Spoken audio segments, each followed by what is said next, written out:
So friends, in our MEP oral for MU class 4, there are questions asked about the shaft alignment, that why we need shaft alignment and how will you align shaft of a pump after overhaul. So moving towards our first question, why we need shaft alignment.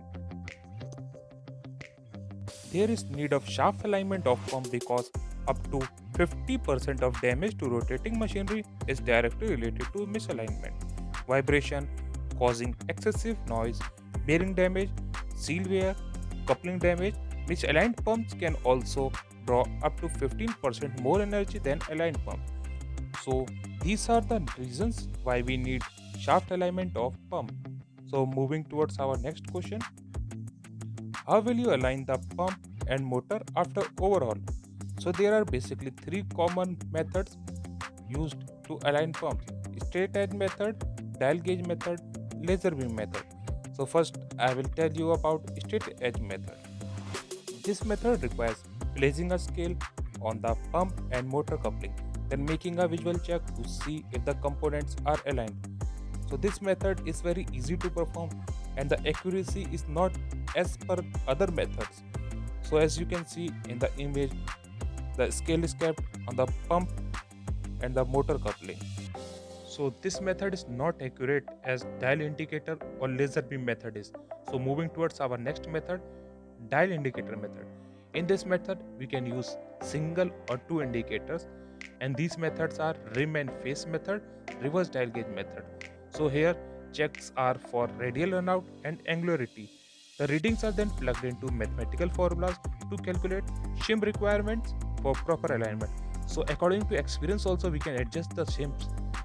So in this method it is used because it is very accurate, far more accurate than the straight edge method. But this method is time consuming, requires a high level of technical skills, reading errors. These errors are human errors. So as you can see in the image, the dial gauge are used. They are fixed on the coupling of the pump and the motor, and the readings are noted after rotating the shaft. So to give a practical idea, I have shown one video in which they have taken one dial gauge and they are taking the deflection of the dial gauge.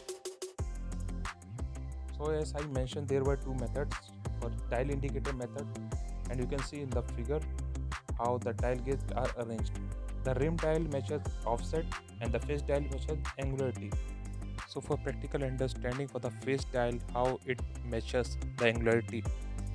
So this is how it is fixed on the coupling and it measures the angularity of the shaft. So this is the second method of the dial indicator method, reverse rim aligned method. So in this, both dial measures offset on the rim. The angular error is the slope between the two offset values. So this is how it is arranged on the shaft. Now our last method is laser beam alignment method. This method uses lasers to determine the relative shaft positions. The computer then makes recommendations for adjustment.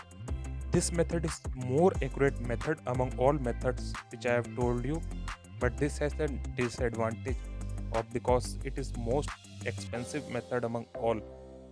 So mostly we follow the dial indicator method, in which we can use single dial gauge or double dial gauge as I mentioned in the video. So these were the methods by which we align the pump. So friends, if this video was helpful to you, please like and subscribe to Marine Help Code.